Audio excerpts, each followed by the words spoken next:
speak any way you want. Thank you. I hate podiums.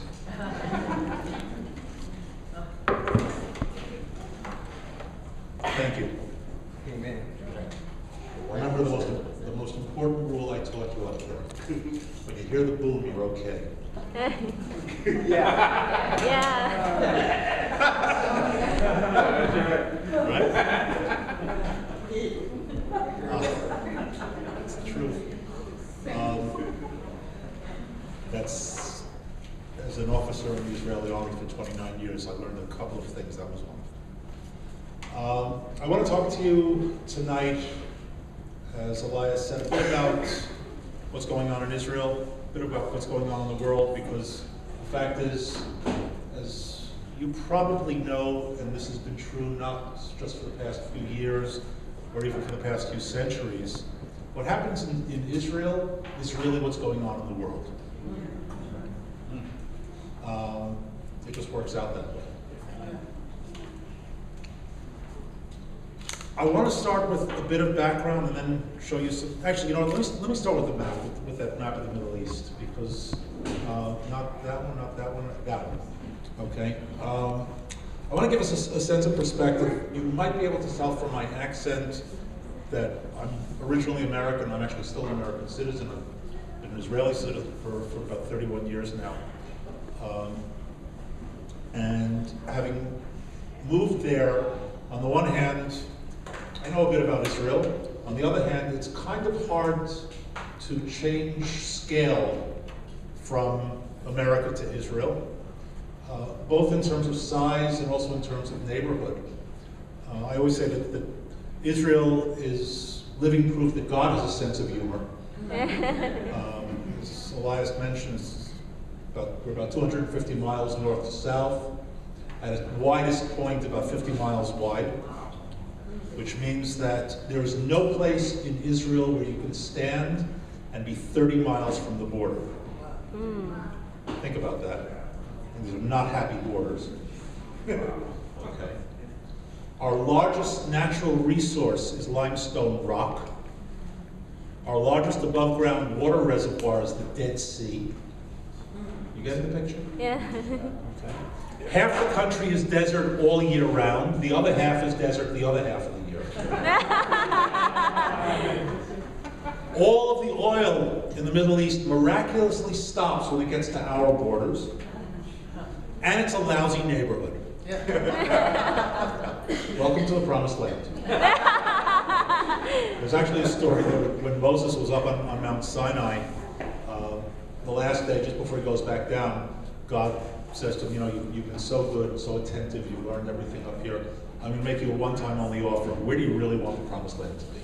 And Moses thinks for a few minutes, and he thinks to himself, Canada. Wide open spaces, oceans, water, decent neighbors for the most part. But you know that he had a speech impediment, he stuttered. So when he went to say Canada, it came out Canada.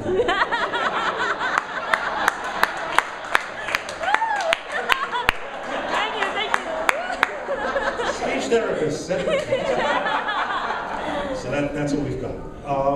As far as the neighborhood goes, what you're looking at is a map of chaos. Chaos. Just about every, and by the way, it goes further in both directions. From out over there, Morocco, all the way across North Africa, up through the Middle East, beyond Iran is Afghanistan, Pakistan, one sea of turmoil. Unending turmoil. Murderous turmoil. One island of tranquility in the midst of that sea, and that's that blue spot that you see there called Israel. And by the way, they had to make it bigger than it really is because otherwise you wouldn't see it on the map. Check this out on any map of the world. The name Israel is too big to fit in the country. It actually is out in the Mediterranean. Okay? So that's what we've got. And that's our reality. I met a fellow a couple of years ago, a British guy originally from Pakistan.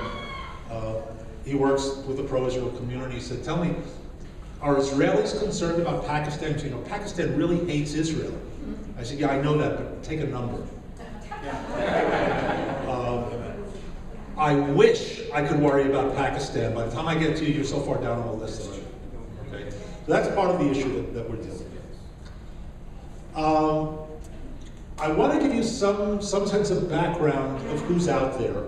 And here, when I say that who's out there, I have to start by saying that we're at war. And when I say we, I don't mean we Israel. I mean we Israel, we America, we the West. Amen. And one of the issues in this war is that most of us don't really recognize that it's going on. And I want to give you a sense of who's out there, give you a sense of how much it's not understood. And here I'll tell you, people tell me that I'm a Middle East expert. I actually was at a conference over the weekend. I just flew in from Israel yesterday. So I'm not sure what time zone I'm jet lagged in. But it's okay, I've been drinking coffee, I'm good. But anyway, they gave me a name tag that said Middle East expert. I'm not sure what that means, because anybody who thinks they understand the Middle East can't really be an expert. But we really don't have a good sense of what's going on out there. The experts here have even less of a sense. So what I want to do is take you back a bit in terms of the origins of where we are, and kind of bring us up to date, talk a little bit about what happened in Israel in the last few months with some fighting, and take a bit of a look forward. I don't do prophecy.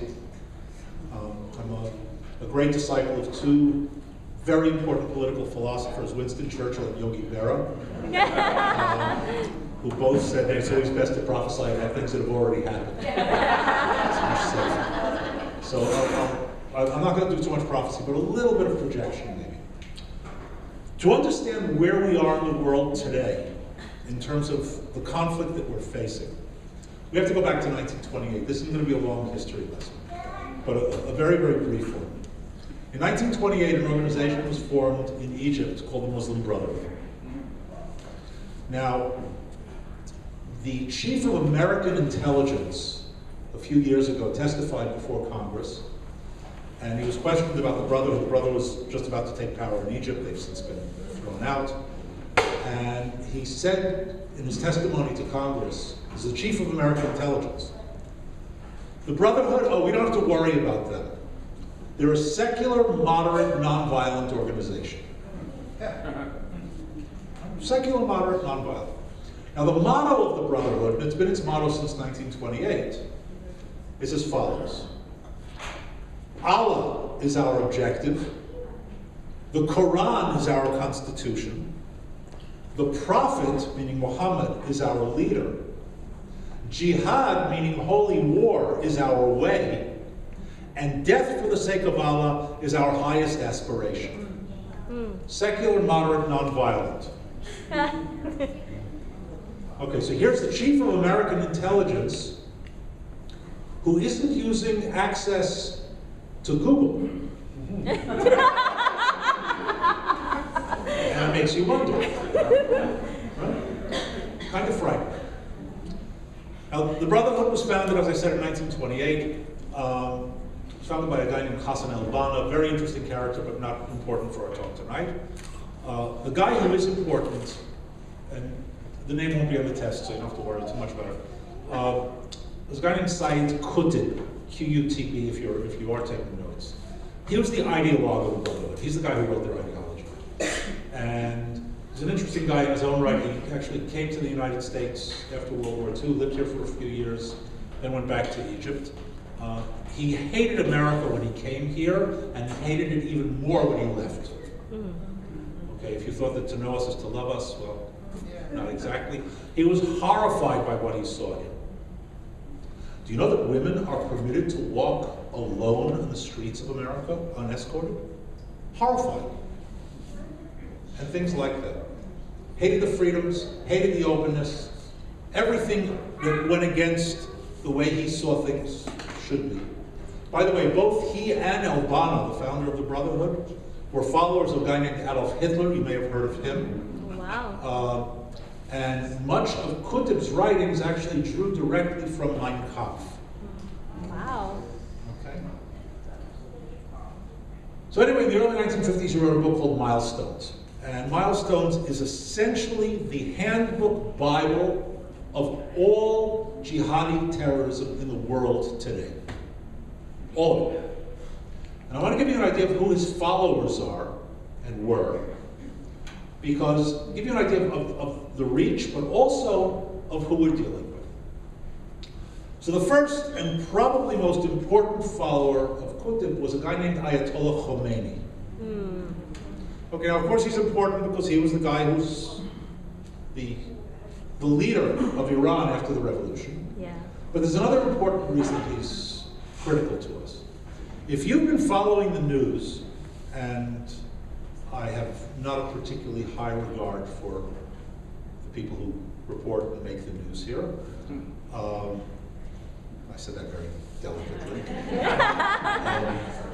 We feel you. Okay. We're in the CNN generation. When I say CNN, I don't mean the station. I mean the entire fast food news phenomenon. Yeah. You know that CNN stands for certainly not news.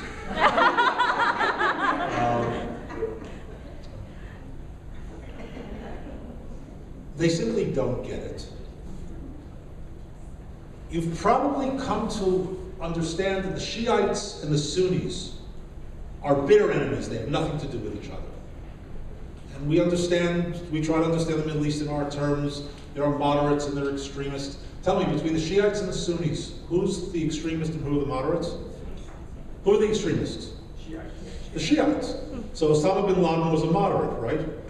Because he was Sunni. Okay, so our relativity doesn't work in the Middle East. We have extremists, more extremists, and beyond extremists, and then we have the extreme extremists. Okay? Khomeini was a Shiite, Qutb was a Sunni, and Khomeini was a disciple of Qutb. Okay, so we have a Shiite who was a follower of a Sunni ideologue.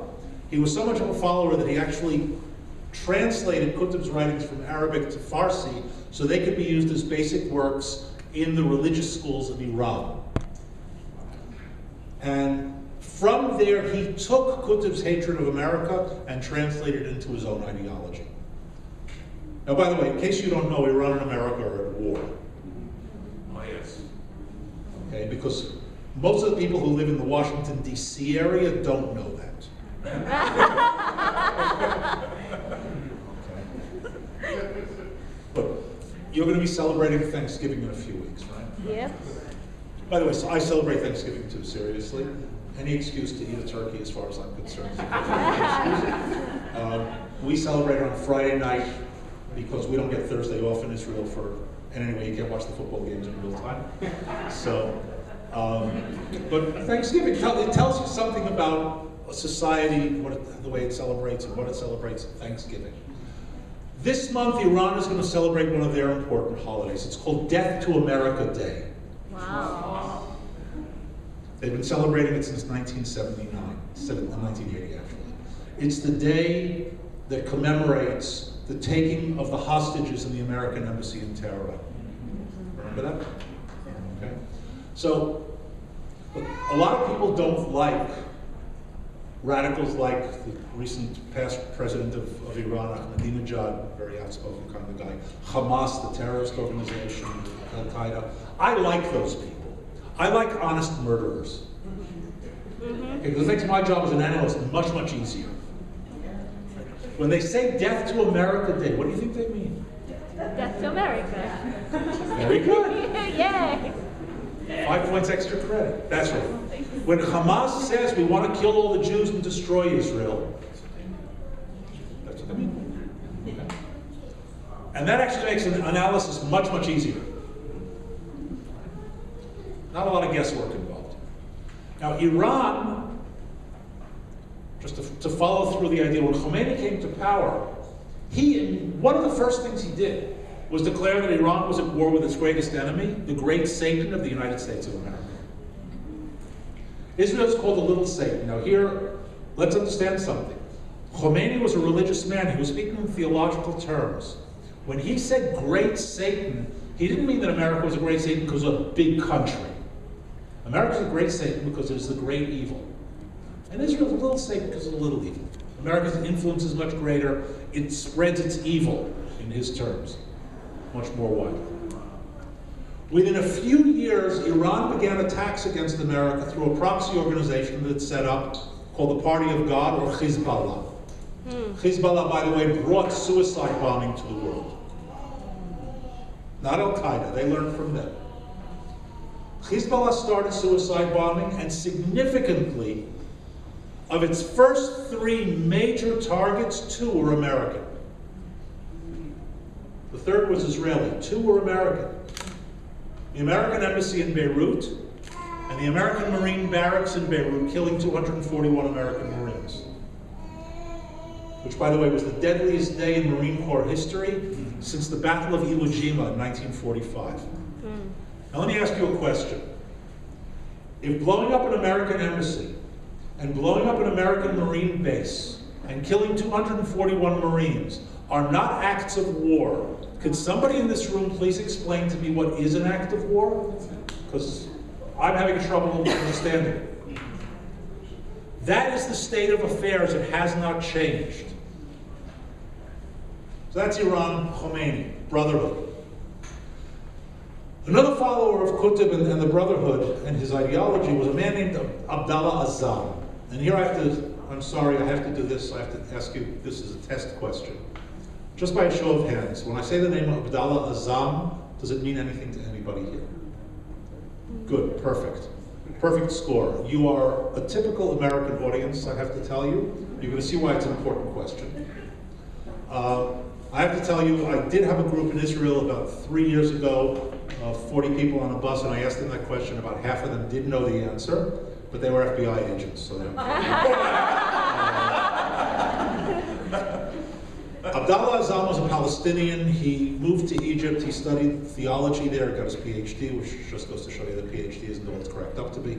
He became a follower of Qutb and the Brotherhood. He moved to Saudi Arabia. They threw him out of Saudi Arabia, and he ended up in Pakistan. That's a very, very short biography.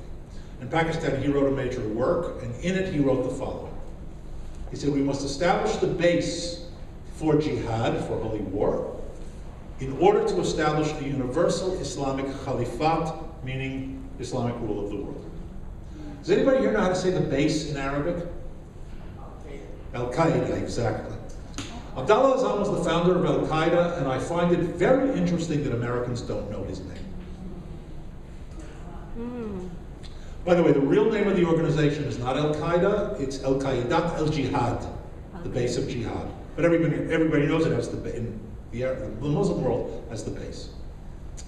He brought in 2 other followers of Qutb's ideology. One was a wealthy Saudi, the late and unlamented Osama bin Laden. And the other was an Egyptian physician, the hopefully soon to be late and unlamented Dr. Ayman al-Zawahiri, who today is the leader of Al-Qaeda.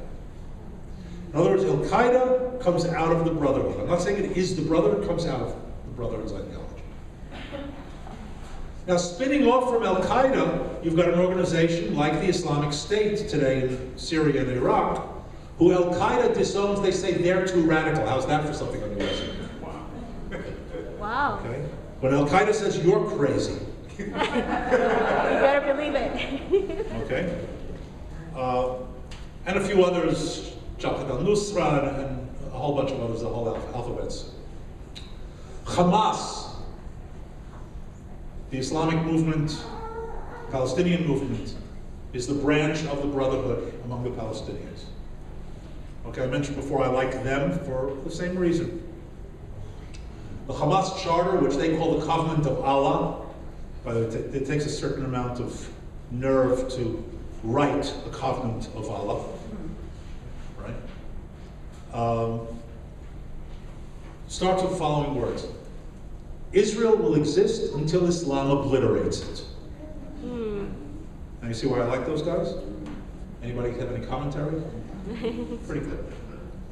Any organization in the world that calls itself Islamic Jihad comes out of the Brotherhood. So that's the background. That's who we're dealing with. Those are the guys who really took over Egypt a few years ago. Actually, they took over for a short period of time. They were pushed back. And the policy of the United States of America is to oppose the pushback. Wow.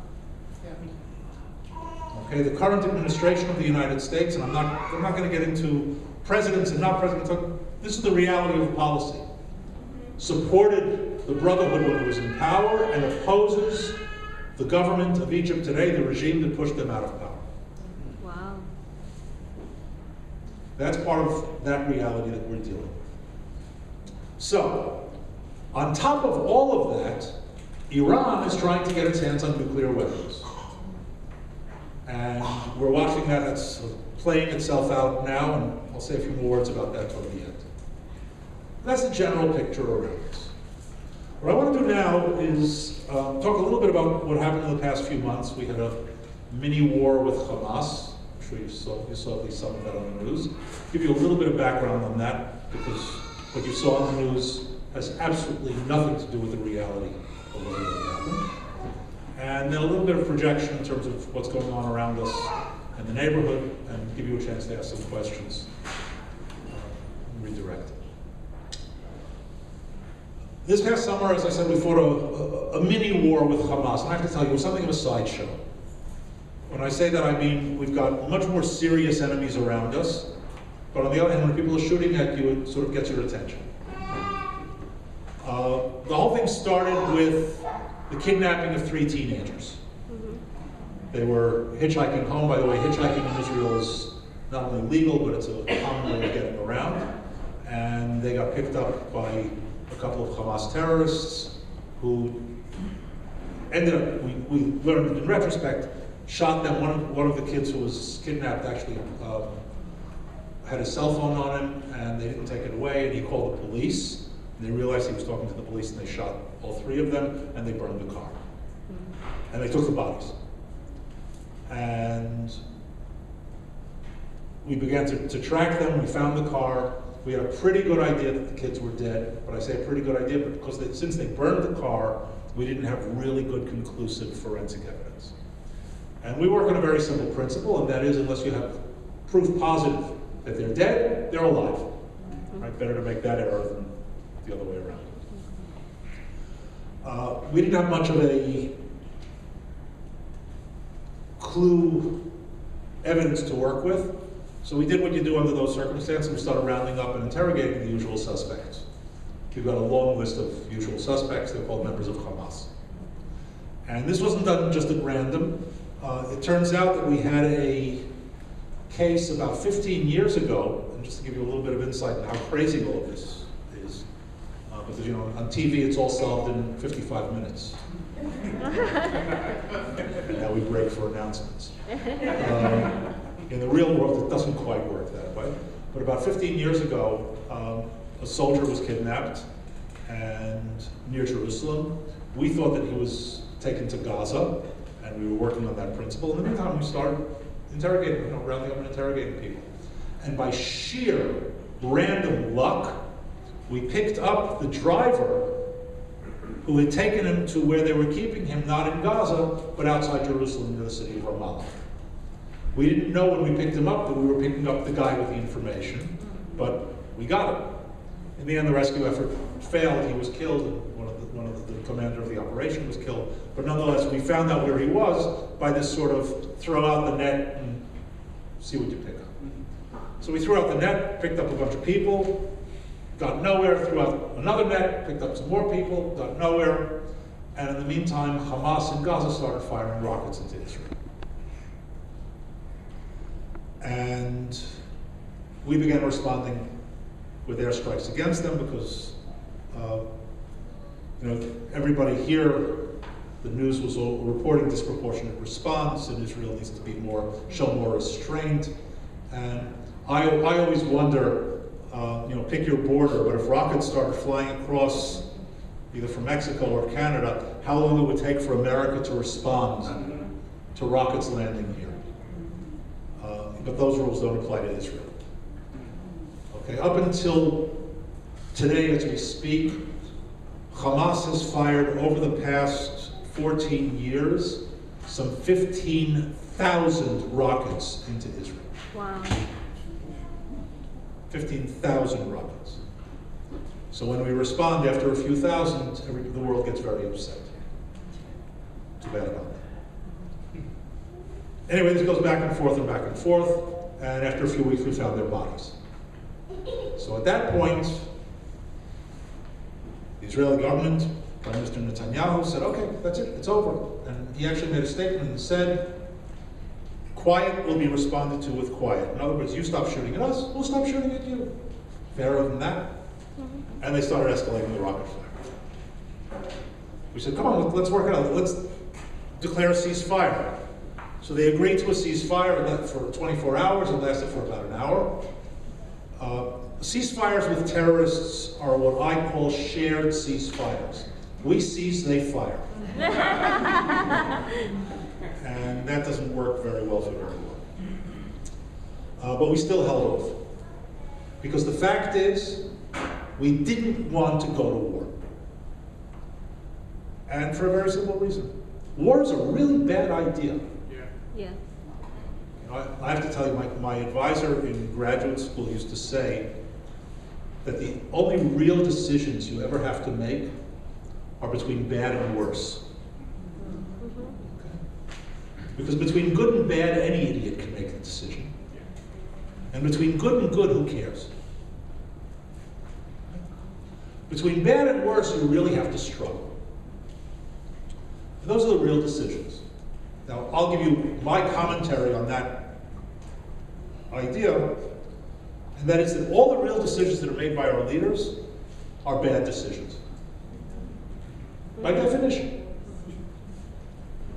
The alternative is worse, if it's a good bad decision. Right? Yeah. But it's a bad decision. Going to war in Iraq was a bad decision. Going to war in Afghanistan was a bad decision. Going to war with Hamas this summer was a bad decision. Now, are they the worst of the possible decisions? A whole different question. But they're never good. And leaders don't want to make the decisions. It's easier to, and I say that legitimately. By the way, one of the great things about being an analyst is you can criticize everybody, their problem. Okay, when I put on a uniform and I'm on the other seat, then they criticize me. It's very different. Didn't want to go to war. War means people get killed. Churchill said everybody knows how to start a war, nobody knows how to end one. Churchill knew something about the business. Didn't want to go.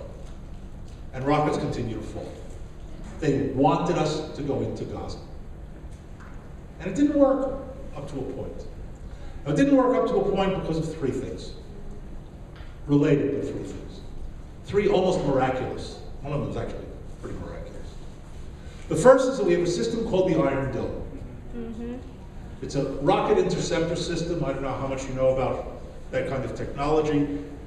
It's miraculous technology. It locks onto a rocket. The flight time on some of these rockets is about 15 or 20 seconds. Wow. It locks onto them and launch. It decides whether they're going to land in a populated area or not. And that's very important because the rockets cost about $800 a piece and the interceptors cost about $50,000 a piece. So you don't want to fire them at the ones that aren't going to hit anything. And it then goes fired to intercept the ones that might fall into populated areas. And took out about 90% of those who did, that were going to fall into the cities. So that was one. Second, more important than the interceptor capability, the radar and computer system of the Iron Dome allows us to set off very selective siren systems to warn people to take cover. Now, that may sound trivial, but let me give you an idea of what that means. In 1991, during the Gulf War, Saddam Hussein fired Scud missiles into Israel.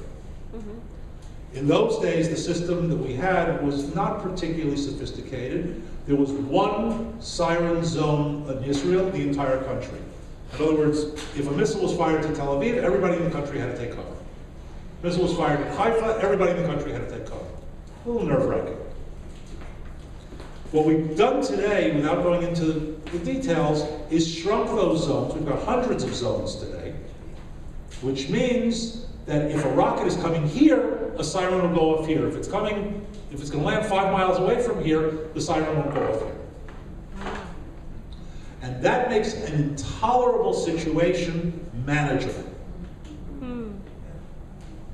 Okay, it's still intolerable, but it's manageable. It means that the average person in war, because there's a war going on, person who's in range, who's close to it, may have to take cover twice a day or 3 times a day for 10 minutes each, 15 minutes each. You can live with that, unfortunately. It's workable for at least a reasonably short period of time. The third thing that is totally miraculous is that the Israeli population actually followed instructions. I gotta tell you, Israel is a country of 8 million people and 8 million prime ministers. Nobody tells anybody what to do. And sometimes it looks like it.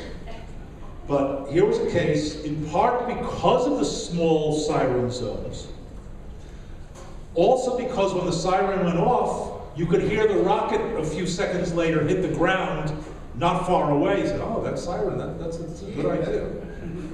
Okay? And people actually followed instructions. The result was a very, very low casualty rate. Wow. Now I say very low, and I say that with a certain amount of pain as well, because every person killed is a tragedy. But one of the realities of war is that people get killed, and you have to sort of work within those, sort of that tension. At that point, Hamas changed the rules. They had dug some 40 tunnels under the border, and they launched an attack through one of the tunnels. And 13 of them came out of the tunnel. There were apparently another 15 or 20 still in the tunnel. When they were spotted, they tried to scramble back. The Air Force struck them, killed a bunch of them going back. There's no Iron Dome to prevent tunnel attacks.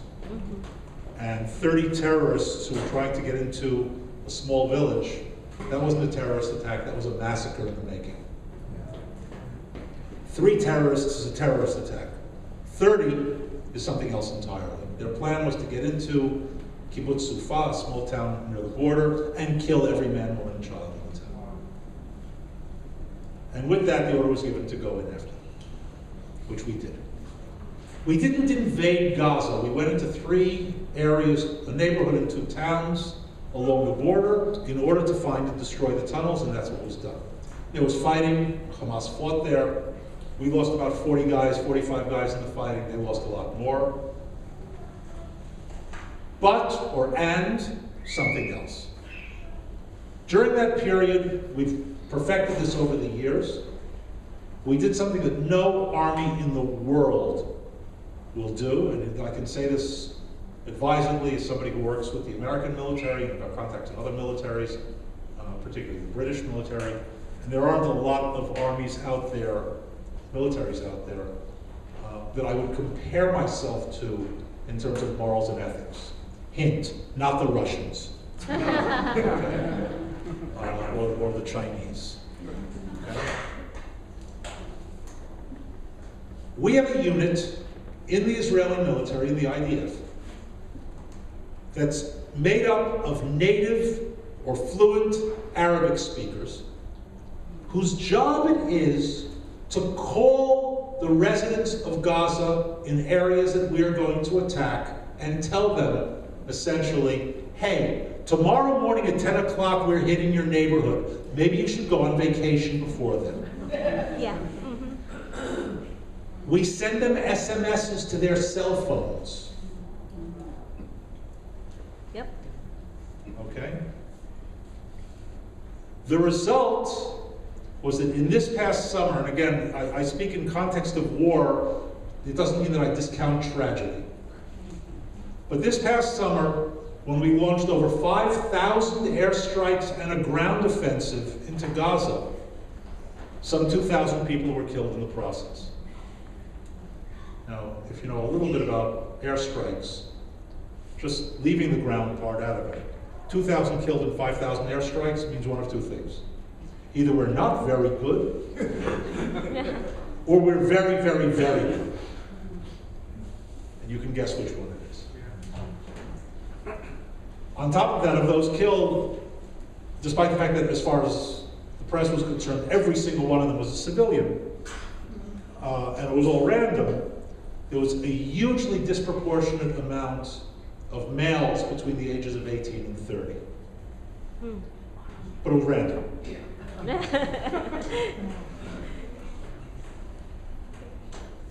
When it was over, Hamas basically surrendered. Now, they didn't surrender in the old-fashioned World War II sense, but they surrendered in the sense they said enough is enough. And with that, we've gone into another period of ceasefire with them, which is kind of working, which just shows how bad a beating they took. And we're waiting for the next round, whenever it will be. Dealing with Hamas is something that we unofficially call mowing the lawn. You go back. That's what we call it. That's the unofficial code name for it. And I say that, and I sort of bring you into this picture because I think it's very important for all of us to understand that dealing with terrorism is not like the good old days, quote unquote, of warfare. There isn't going to be a VE day when we're going to declare it over. The best we can do with terrorism is what I call winning in the present continuous and never reaching the point where we have won in the past. Winning means it doesn't disrupt our lives too badly, and when we wake up in the morning as civilians, the first thing we think about is not terrorism. That's victory. And we go about living our lives as normally as we possibly can. But that's where it is. But here we have to be careful. Now in Israel, we don't have the same problem because we're up close to it. I'm a reserve officer. I serve at least 90 days a year in the reserves. So for 90 days a year, I do wake up in the morning and say, there are terrorists out there. The other days I don't. Somebody else does it. But we're up close and personal. We have to be careful not to become lackadaisical about it. Because the fact that it didn't happen today doesn't mean it's because they didn't want to. That's part of what we face. What I'd like to do is sort of swing up into the area to our northeast. I serve in Northern Command, by the way, in the Israeli Army. Our headquarters deals with the charming borders of Lebanon and Syria. So, just a little bit about what's going on up there.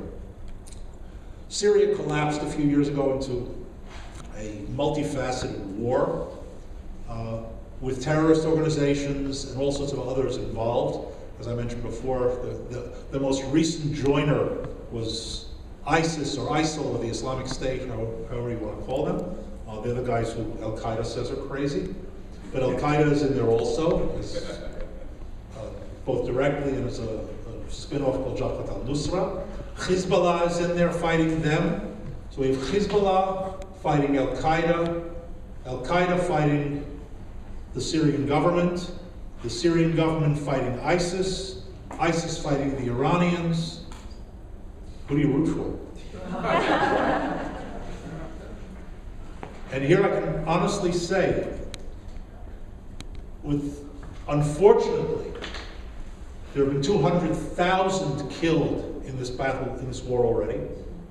And I say unfortunately, it's a tragedy. I'm talking about civilians of a country that is my enemy. Amen. Tragedy. Millions displaced. I wish they would just keep it amongst themselves between the terrorist organizations. Then I would just root for a high-scoring game and lots of extra innings. Pass the popcorn. But a lot of innocent people are getting killed as well. And it's overflowing into Turkey, into Iraq, a bit into Israel, into Jordan, into Lebanon. And that's part of the mess. That fighting is going on. The United States has stayed out of it. By the way, we try to stay out of it. We have enough problems, thank you very much.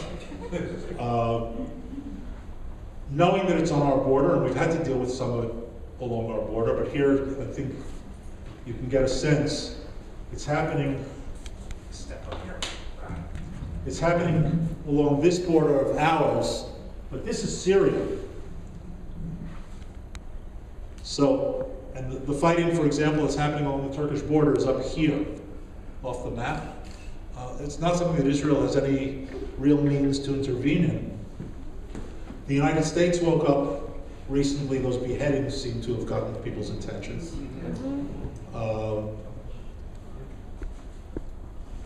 But here we also have to be careful. And it's an evolving policy, so I don't want to say too much about it. But one thing we need to be very, very clear about. Not dealing with it effectively is the moral equivalent of treating an infection with an under-prescription of antibiotics. Okay. Better to do nothing. Better to do nothing, right? If you get a prescription for antibiotics, it always says take it all the way through to the end. Because if you only take it halfway, you're making it worse. Okay? That's part of the issue here. Just poking at it and dropping a couple of bombs on it is worse than doing nothing. Because it gives all of the people around the impression that they are impervious to American attacks. And it'll draw even more people into their ranks. It's something we're watching very, very closely. Two other things. One, I mentioned Hezbollah, I mentioned ISIS. Both of those organizations, Hezbollah first and foremost, have infiltrated the United States of America rather heavily through the Mexican border over the past few years. Hezbollah in particular, ISIS more recently. So this is coming soon to a theater near you. They're not coming here looking for work. These are serious, dangerous terrorists, and incidentally, the most dangerous terrorist organization in the world is Hezbollah, not Al-Qaeda. They are here. They are in northern Mexico. They are in deep with the drug cartels. Anybody who's been following the tragedy of northern Mexico over the past few years, where do you think they learned beheading from?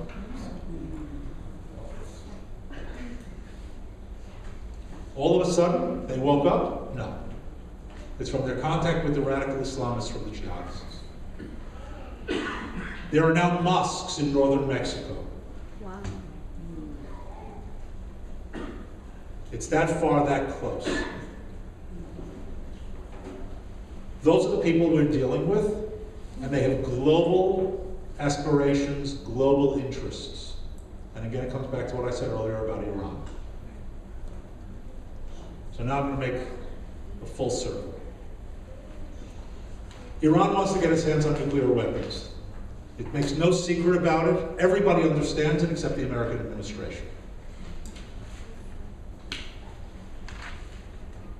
If Iran gets nuclear weapons, the likelihood of nuclear war goes up to near certainty. I'm not going to make predictions. I'm not going to go into scenarios. We've wargamed this from now till kingdom come. But I'll tell you a few things that are very important that need to be understood. First and foremost, Israel cannot survive a nuclear strike. We're talking about a ridiculously tiny country with a ridiculously small population, half of whom live in the metropolitan area of Tel Aviv. Which means, among other things, and I read this stuff in American journals and op-eds, and I don't know whether to laugh or to cry, so I usually end up doing both. America and Russia stood off against each other for half a century, mutually assured destruction, you may be familiar with the term, and they deterred each other, nothing happened. Why can't Israel and Iran do the same thing?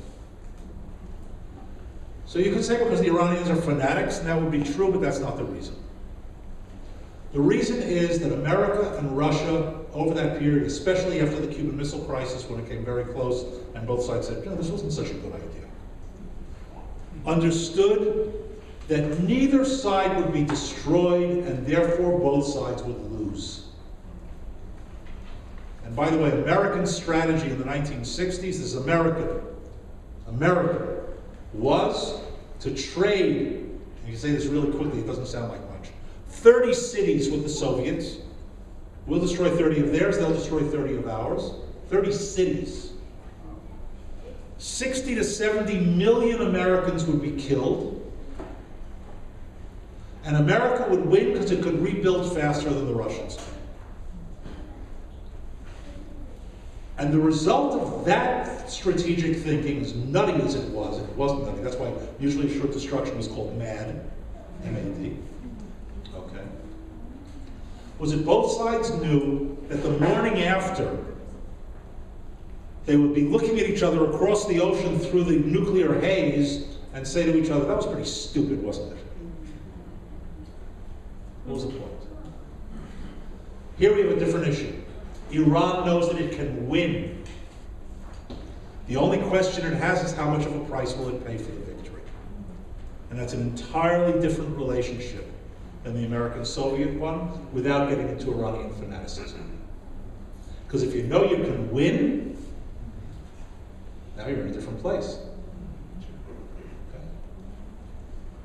And that means either the possibility of an Iranian strike or the possibility of an Israeli preemptive strike, or just somebody making a mistake. Plenty of wars start that way.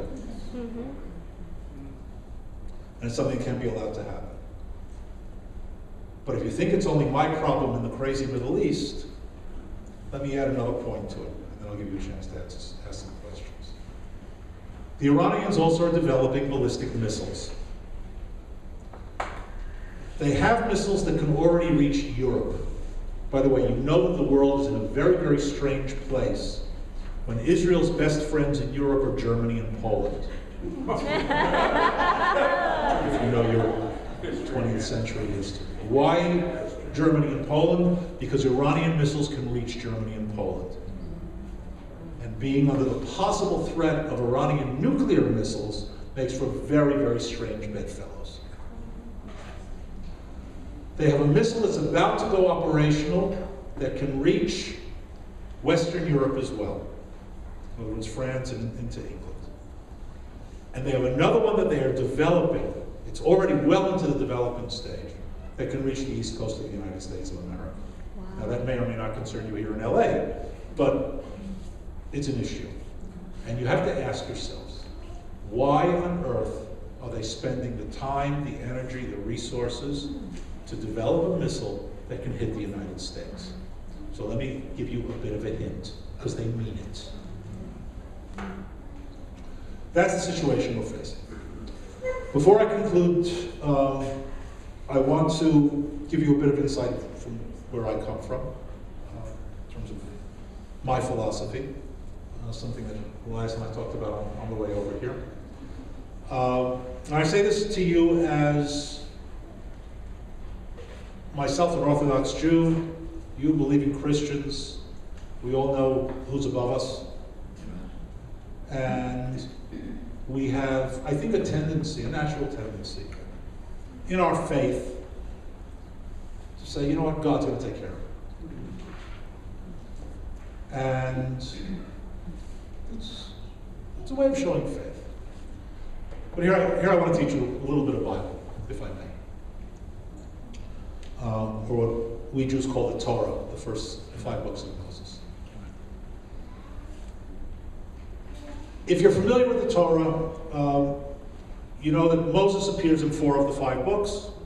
Mm-hmm. Exodus, Leviticus, Numbers, and Deuteronomy. He misses Genesis, it's too early, but never mind. And if you're familiar with the texts, and I imagine you are, you know that God and Moses had a very good relationship. Mm-hmm. Yeah.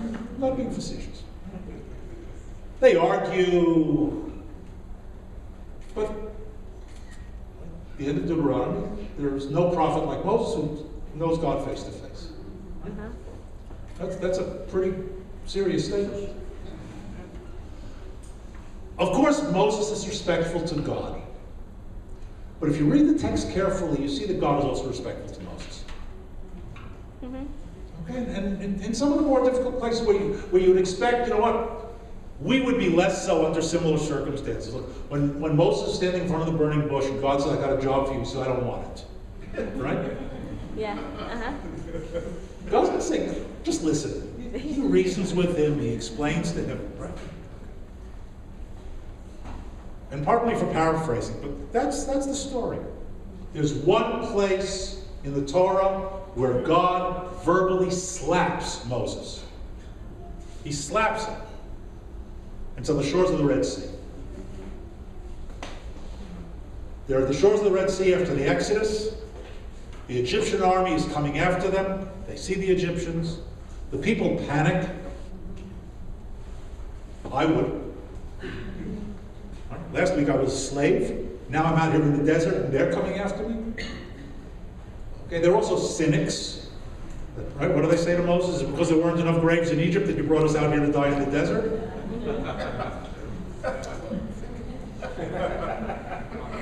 Right? My people. I told you I didn't want the job, right? And Moses says something very interesting. He says, first of all, look upon the Egyptians. As you see them today, you'll never see them again. And then he says, you shall now see the glory of God. In Hebrew, Adonai lachem lachem va'atem tacharishun. God shall fight for you, and you shall be silent. Wow. Now there's faith for you. The next verse is typically mistranslated in English, not badly, but the nuance is off.